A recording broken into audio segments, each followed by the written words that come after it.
I'm your Dungeon Master, Scott Forsyth, and welcome to Forsyth Fantasy Hour Recaps.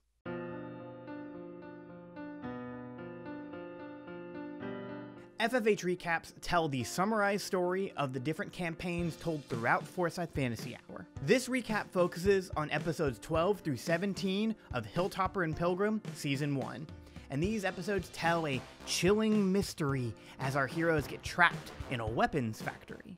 After learning about the Insect Glade's sinister plot to manipulate the universe using magical wells, Emmy and Jack begin creating a plan of attack. Now, plans to save the world takes a ton of energy out of you, so our heroes take a week to get their bearings and explore the town of Sundew before going to their first well forge.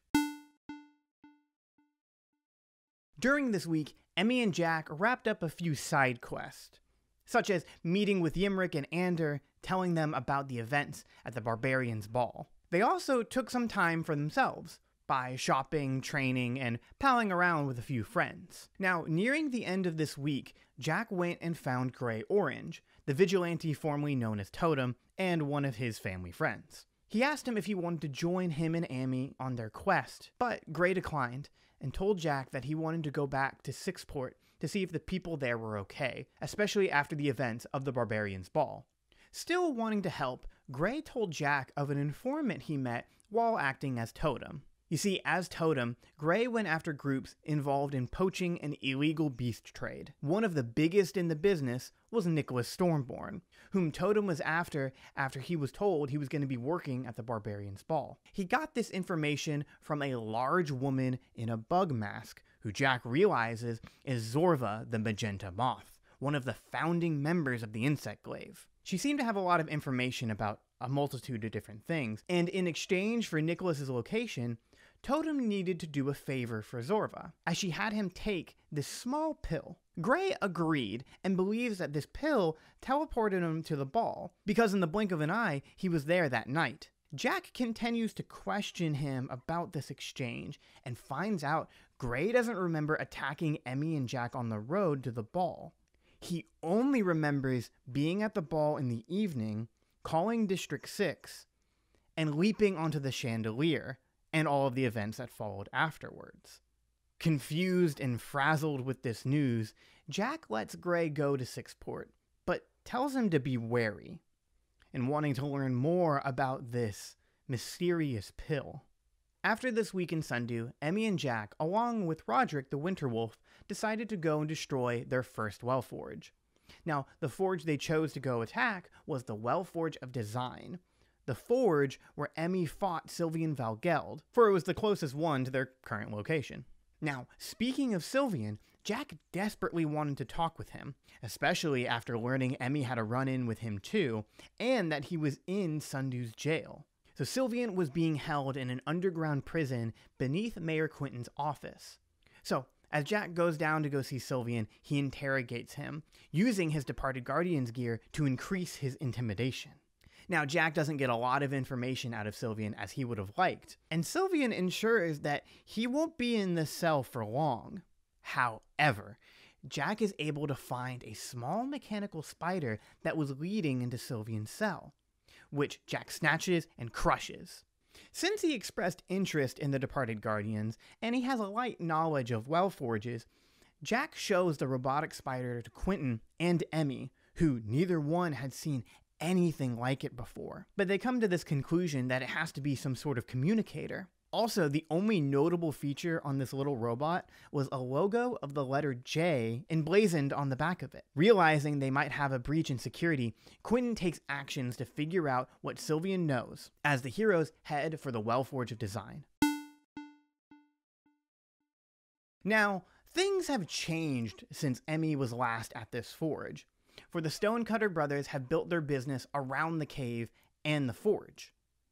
This business was called Weapons and Gear, and adventurers could go and have their equipment sent in for enchantment, turning them into powerful magic items, which we call major magic items or big magic items. Emmy, along with a few of the people of Sundew, had been using this service, creating a good relationship with the Stonecutters, and especially with Matic, the middle brother, and the head of the business.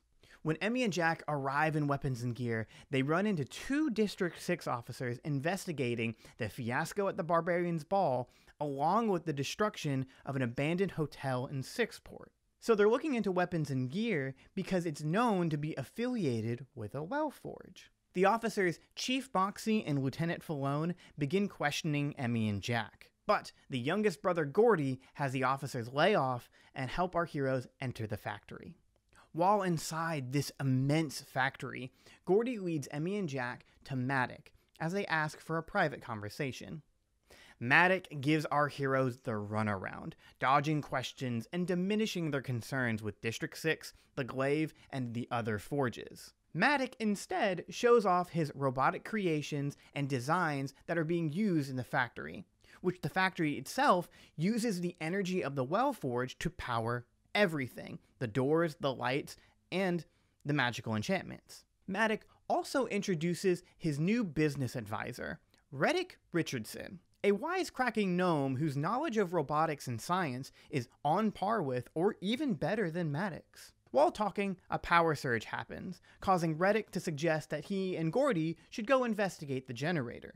Emmy and Jack, now alone with Maddock, explain their plan to shut down the forge, which Maddock is unhappy about.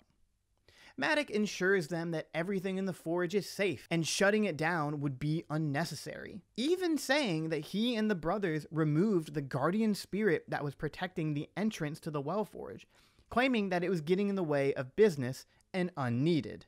Just then, the power goes out, for good this time, and the robotic workers short out and attack Maddock, nearly killing him. Emmy, Jack, and Roderick fight off some of the bots, and then find Reddick in trouble. After saving him, Reddick explains that the magical generator blew out, causing the factory to go in lockdown, trapping everyone inside. This generator is locked away behind 3 metal doors that they each need codes to open up. Now, these metal doors will open even if the power is out. Each of the 3 brothers has a different code, so that they can find each brother and each code. Everyone will be able to escape. With this new information, the party heads over to Maddock, who is now unconscious, and they get his code. They ask Reddick where Gordy is, because they were supposed to be looking at the generator. Reddick explains that they went to the generator, but that's when it shut down, and the doors began closing before they got to it, trapping the youngest brother in the hallway leading to the generator, and Reddick outside in the main floor. Reddick also claims that the youngest brother has been saying that his name is Lawrence, not Gordy. Emmy and Jack are confused with this, but knowing that the youngest brother is the closest one to the generator, the party looks for Big Brutus, the oldest brother, first. Reddick asks to stay behind with Maddock in his office so that he can keep him safe, to which the party agrees. Eventually, Emmy and Jack find Big Brutus, who is fending off a rogue Minotaur robot, who has also gone haywire. Once Brutus is safe, they begin to fill him in on everything that has happened so far. During this conversation, Brutus lets the party know that he is unhappy with the work Maddock does, and dreams of being a proper blacksmith. Also, when asked about the Lawrence debacle, Brutus becomes shaky and afraid. Just then, Reddick's voice is heard over the intercom as he's being attacked by Lawrence. Everyone rushes to Reddick's aid and uses the code that was given to them by Brutus, which doesn't seem to work. They try Maddock's code, and it does work, and they get back into the main floor of the factory. On the main floor, they see Maddock upright, holding a receiver controlling a dozen of the robot workers, and Reddick is nowhere to be seen. Just then, Brutus locks the party in with Maddock, only saying that he's sorry. Jack tries to talk Maddock down with no avail, as Emmy looks for Reddick. In the end, they end up calling out to Lawrence, which causes Maddock to freeze. They then figure out that Lawrence is a code word that is used to control Maddock, who seems to be under some sort of mind spell. The party then backtracks to look for Brutus, but they can't seem to find him. While searching, Jack hears a noise come from a storage room, and the team goes to investigate it, finding Gordy, who is rummaging through different weapons crates. He seems to be under the same mind spell as Maddock, for both of them act in a similar fashion, and only respond to the questions preceding the code word Lawrence. Using this code word, they ask the brothers to unlock the generator room, hoping all the brothers know the code. Fortunately, they do, and the team enters the generator room, only to find nothing's wrong with it. The generator was merely turned off. They turn the machine back on and power returns to the factory, and the team heads to the room housing the well forge. Entering the room, they find an immaculate area with runes and designs that cover the walls, and a couple are Departed Guardian logos from different eras. The forge itself, which resembles a giant cauldron, was embedded into the floor, containing a bright, magical liquid. Jack asked Gordy why he was looking through the storage containers earlier and not in the hallway like Reddick said. And in a hypnotized tone, Gordy responds saying that it was under the orders of Jarrus. Now, Jarrus is one of the founding members of the insect glaive Elliot warned Emmy and Jack about, and seems to be the culprit behind the lockdown. And funny enough, Jarrus stood in front of the well forge waiting for our heroes, as Big Brutus came around behind them, cutting off their exit.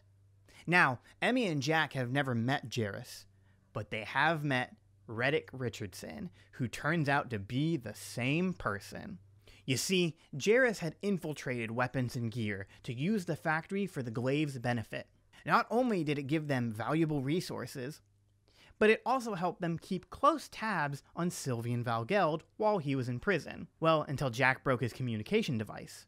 You know, the little spider with a J on it. Jarrus had also bribed Brutus to work for him and help the glaive, in exchange for getting him contacts and recommendations to be a respected blacksmith, as he always wanted. However, Brutus was upset with Jarrus because they agreed that Jarrus wouldn't harm his brothers or use his mind spell on them. But Jarrus assures him that the mind spell pill, the same one Gray received, wouldn't hurt them. And if Brutus could dispose of Jack and Emmy, he could reverse the effects on his brothers. Emmy and Jack then leap into action to fight with Jarrus, while Roderick deals with the Stonecutter brothers.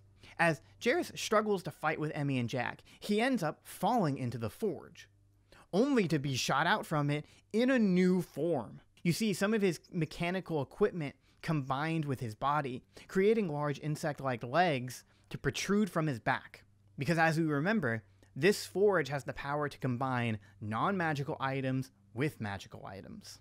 So the fight continued with Emmy and Jack getting the upper hand. During the chaos, Brutus was able to grab his brothers and escape. Emmy saw the brothers get away, but this gave Jarrus an opening, which he used to throw Emmy into the forge, with Roderick following after her. As both of them fell into the magical liquid of the forge, Emmy and Roderick's minds started to meld, due to the magical telepathic crown that they shared to communicate with each other. This caused Emmy to see visions of Roderick's past, which left her with many questions as they both flew out of the forge. Even amidst the chaos, the party was able to knock out and bind Jarrus. So, with one threat down, Emmy and Jack tried to figure out how to destroy the forge. After many different ideas, Jack had the impulse to stick his hands into the forge. Doing so caused his gauntlets to absorb and drain the forge, making its light dim and then fade.